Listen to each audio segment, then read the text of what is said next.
먼저 주의에 관해서 제가 말씀을 드렸죠. 제가 이걸 먼저 말씀드리는데, 저는 어떠한 텔레그램이나 카카오톡 플러스 친구, 뭐 톡방이라든가 아니면 블로그라든가 뭐 이런 어떠한 뭐 그런 거를 전혀 하는 게 없어요. 단지 그냥 저는 유튜브만 취미로 지금 하고 있어요. 그래서 그거를 먼저 강조해서 말씀을 드리고, 자, 그리고 미국 연준에서 금리 인하를 전격 단행을 했어요.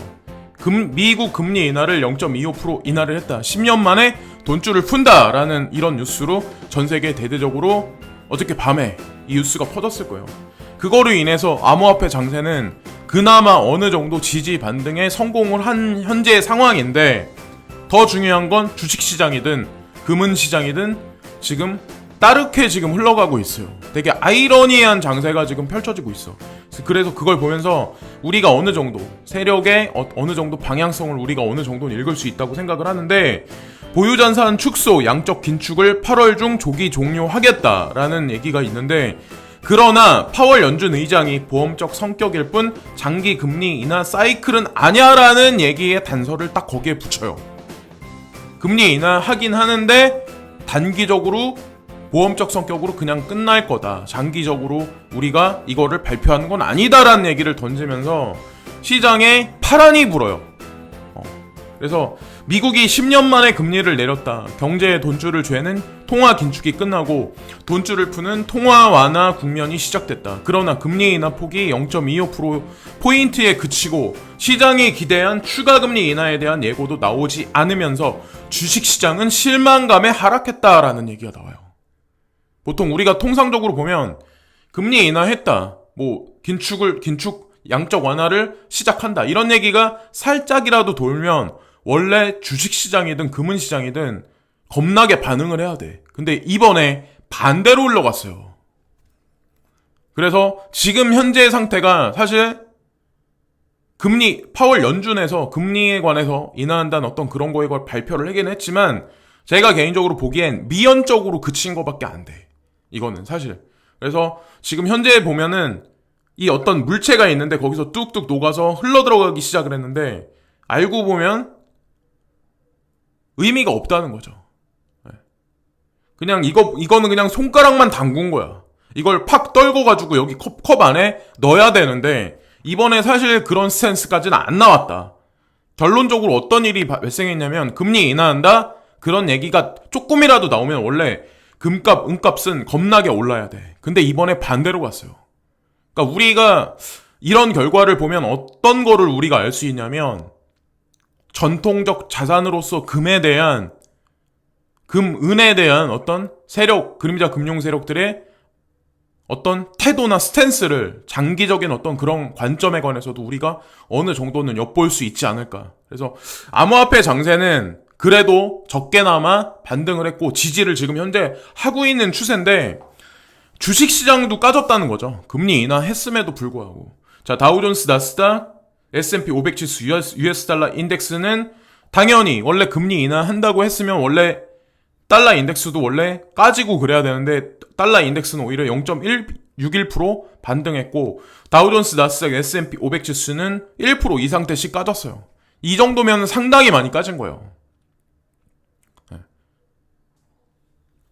그래서 어쨌건 암호화폐 시장이 차세대 투자 시장으로서 어느 정도 우리가 지금 시세적인 관점으로 우리가 접근했을 때는 차세대 투자 시장으로 적격이라고 우리가 완전히 확고히 그렇게 말할 수 있다고 저는 생각을 하거든요. 그러니까 시간이 문제일 뿐이지 방향은 맞다고 생각하는 거에 관해서 제 관점은 바뀐 게 전혀 하나도 없고, 주식시장 같은 경우는 중장기적으로 봐도 제가 개인적으로 보기에는 무슨 커다란 크게 어떤 뭐 펀더멘탈이 뭔가 이슈 이벤트가 나타나지 않는 한 그냥 미온적으로 계속해서 중장기적으로 쭉쭉 하락할 수밖에 없지 않을까. 연말로 가면 갈수록 그런 일이 점점 거세지지 않을까라고 생각을 해요. 왜? 연말에 빅 이벤트가 있잖아요. 브렉시트도 있고. 자, 근데 암호화폐에서 시총 큰 알트코인 중에 라이트코인이 10% 이상 상승을 했어요. 어저께 보면은 여기 대각선으로 오른쪽 밑으로 쭉 까지는 하락 트렌드 선이 그거를 강하게 뚫으면서 지금 라이트코인이 반등을 하기 시작했어요. 그래서 이거를 먼저 말씀을 드리면서 여러 가지 추세적인 관점을 말씀을 드리려고 하는데, 랜딩을 오픈했다라는 얘기를 하는데, 랜딩을 뭘 오픈했냐? 폴로니엑스에서. 근데 여기서 보면 USDC하고 USDT 스테이블 코인에 관해서 이자 돈을 지급해 주겠다 라는 얘기를 갑자기 폴로니엑스에서 꺼내요. 거기다가 마진 트레이딩을 넣겠다는 얘기거든요. 웬 갑자기 스테이블 코인을 마진 트레이딩에다 넣어? 그러니까 어떤 얘기, 이게 무슨 뜻이냐면 작은 어떤 그 풍선에다가 거대한 바람을 불어 넣겠다는 얘기거든요.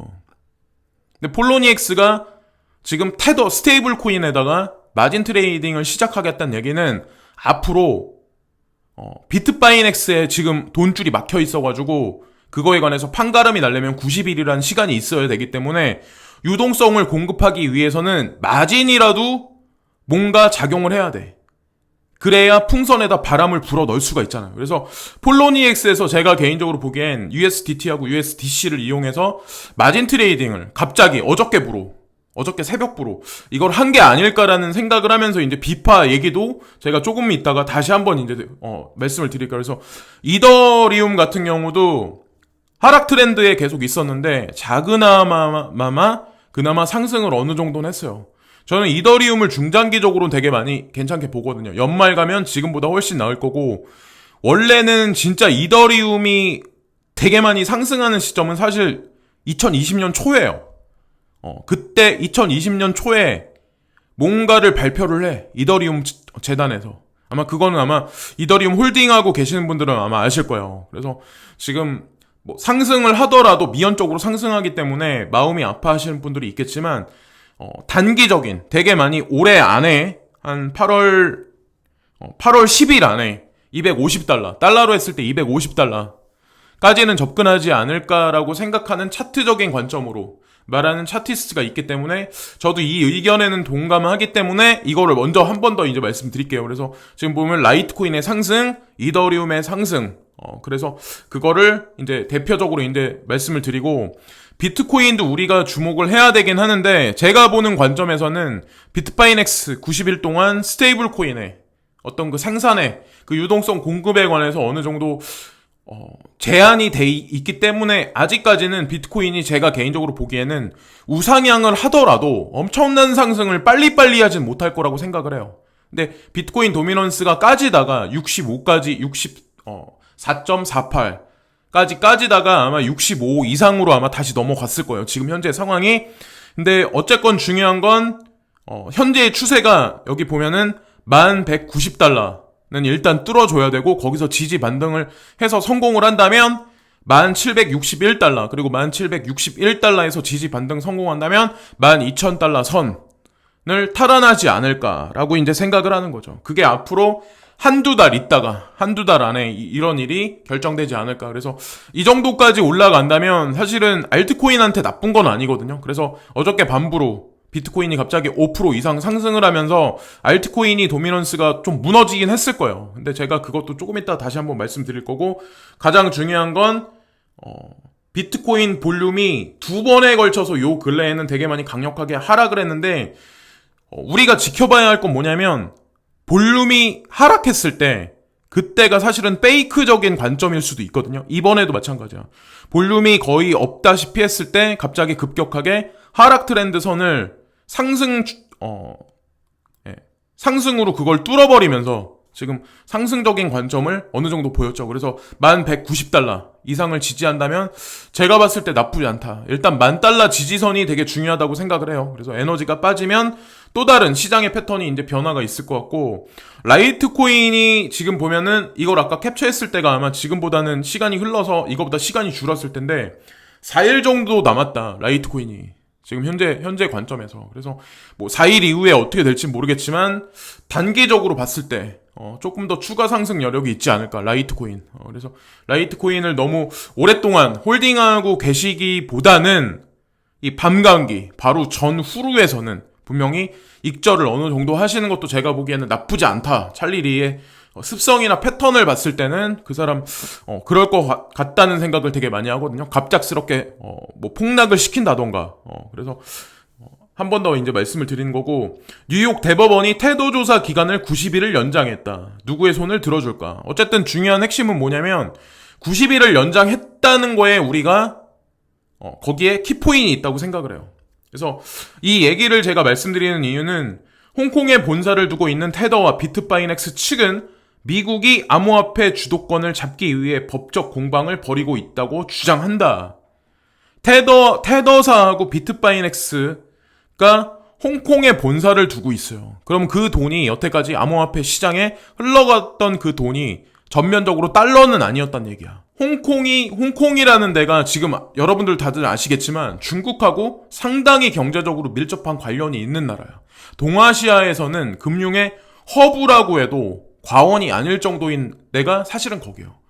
그러니까 여기가 도박의 본산지일 수도 있는데 미국으로 따지면 라스베가스에 폴로니엑스도 있잖아요. 그러니까 그런 이치라고 우리가 봐야 돼요. 비트바이넥스. 그래서 어쨌건 중요한 건 미국에서 여기다 태클을 걸어놨는데 지금 현재 상황이 이렇게 현재 흘러가고 있다라는 거를 90일의 유예 기간을 줬죠. 그래서 우리가 여기서 이제 이런 거를 알고 넘어가야 되는데 암호자산 사이클을 알아야 돼요. 제가 이제 설명드리고 싶은 게 있어서 말씀드리려고 해요. 스테이블 코인, 조금 전에 이제 폴로니엑스에서 마진 트레이딩을 시작하겠다고 했던 USDC, USDT 같은 스테이블 코인, 비트바이넥스에서 테더사하고 은행하고 태클을 걸어가지고 그 문제가 이제 지금 90일 동안 유예 기간이 있는데 스테이블 코인이 막 회전력이 엄청나게 유동성 공급이 제한적으로 될 수밖에 없다고 저는 생각을 해요. 눈치를 볼 수밖에 없고, 왜? 제도권에서 어떻게 보면 지금 미국에서 거의 최고라고 어떻게 말할 수 있는 미국 대법원에서 이렇게 판결을 내렸어. 90일 동안. 그러면 스테이블 코인의 유동성이 제한적일 수밖에 없고, 스테이블 코인의 유동성이 제한적이라면 비트코인의 상승도 제한적일 수밖에 없다. 근데 비트코인의 상승이 제한적이다는 얘기는 알트코인 시장이 박스권 상태나 아니면 어느 정도 제가 개인적으로 보기엔 비트코인보다 알트코인이 중장기적 관점으로 제가 보기에는 상승 추세가 더 있지 않을까. 지금 물론 단기적으로는 비트코인이 5% 정도 올랐어. 일단 그렇게 생각을 하고 스테이블 코인이 비트코인으로 들어가고 비트코인이 알트코인으로 들어가고 그 다음에 알트코인이 비트코인으로 다시 환전돼서 나와요. 보통 이런 사이클이 보통 되는데 비트코인은 다시 스테이블 코인이나 현금으로 해서 빠져나와. 시장의 사이클이. 근데 지금 현재 상황이 스테이블 코인이 어느 정도 막혔다는 얘기는 제가 개인적으로 보기에는 암호자산 시장의 비트코인 상승 여력이 제한적일 수밖에 없다라고 판단을 하는데 그 제한이 알트코인으로 갈지 어떨지 그거에 관해서 이제 우리가 생각을 한번 해봐야 된다는 거죠. 그래서 이게 2019년 달력인데 이게 이 판결이 나온 게 7월 30일인가 아마 7월 31일인가 아마 나왔을 거예요. 그러면 여기서부터 90일을 우리가 재보면 10월 말 정도에 테더 사태에 관해서 확실하게 미국 대법원에서 이거에 관해서 판결을 내리거든요. 근데 가장 중요한 건 뭐냐면 10월 말 정도가 노딜 블랙시트가 일어나는 데야. 그러면 유럽에 거대한 부정적인 파란이 불 수밖에 없어요. 그거는 지금 현재 영국의 파운드화가 쭉쭉쭉 떨어지고 있는 현재의 상황, 그리고 유로화 가치가 어떻게 되나를 여러분들이 지켜보셔야 된다는 얘기고, 8월달, 9월달, 10월달은 어떻게 보면 저는 제가 봤을 때 알트코인한테 어느 정도 숨통을 좀 트여주지 않을까라고 생각하는 게 제 개인적인 생각이에요. 그러니까 어디까지나 개인적인 생각이, 제가 항상 이제 말씀드리지만 어떻게 100% 다 맞히겠어요. 근데 큰 관점에서 보면 그러지 않을까. 그래서 상승을 물론 10월달까지 물론 비트코인이 하긴 하되 제한적이게 상승할 수밖에 없다. 뭐 여러분 우리가 바라는 뭐 몇천만 원이 갑자기 올라간다던가 이런 거는 10월달 말부터 진행되지. 그래서 전통적으로 봤을 때 11월달이 역대로 했을 때 여태까지 한 8, 7년 데이터 자료를 분석으로 해보면 11월달이 비트코인이 상당히 많이 오를 때였거든요. 과거 자료를 보면. 그래서 11월 전이라면 10월 말까지는 알트코인 장세가 조금 더 있지 않을까. 그리고 11월부터 해가지고 12월달 초까지는 어느 정도 제가 개인적으로 생각했을 때 비트코인 위주의 장세가 되지 않을까라고 생각을 합니다. 그래서 일단 이런 거 저런 거 말씀드렸고, 금리에 관해서 이번에 뭐 그림자 금융 세력이 어느 쪽에 비중을 더 많이 주냐, 힘을 밀어주냐에 관해서 우리가 어느 정도는 알 수 있지 않을까라는 생각을 해요. 일단 장기적으로는 어떤 그런 관점으로 봤을 때 주식시장에서는 조금 제가 봤을 때 좀 베네핏을 많이 못 취하지 않을까. 그래서 우리가 여러분들이 아마 다들 예측을 하셨겠지만 주식시장은 어느 정도 리치를 찍었다고 저는 생각을 해요. 그래서 중요한 어떤 이벤트성 뭔가 작용을 하지 않는다면 결국에는 많은 자금들이 주식시장에 있던 게 뒤늦게나마 암호화폐 시장으로 오는 어떤 그런 트렌드를 만들기 위한 세력들의 어떤 전략이 앞으로 나오지 않을까라는 생각을 합니다. 그래서 미온적인 어떤 그 반등이 있고 지금 아마 여러분들이 다들 아시겠지만 전 세계가 휴가 시즌이에요. 아직까지도 8월달 초까지는 아마 휴가 시즌일 거예요. 그래서 미온적인 반등이 있긴 하겠지만 어쨌든 그래도 7월달보단 8월이 낫고 8월보다는 9월이 나을 거라는 생각을 하거든요. 그리고 10월달이 9월보다 나을 거다라는 생각을 해요. 그래서 끝까지 힘들 내시고 너무 내가 가진 코인이 갑자기 급작스럽게 막 1,000원, 2,000원, 뭐 10,000원이 상승 못한다. 그렇다고 해서 너무 막 마음 아파하시고 그러지 마시고 방향은 맞죠. 시간이 문제일 뿐이다 라는 말씀을 드리면서 이번 영상은 마감하겠습니다. 지금까지 찰리 브랑이었고요. 이따가 밖에를 다녀와서 시간이 나고 만약에 뭔가 이벤트적인 어떤 그 굵직한 이슈가 눈에 띄면 다시 한번 영상을 만들어서 찾아뵙겠습니다. 오늘 하루도 즐거운 하루들 되시고요. 구독과 좋아요를 부탁드리고 시간 되시는 분들은 광고 시청 한 편씩 부탁드립니다. 항상 진심으로 감사합니다.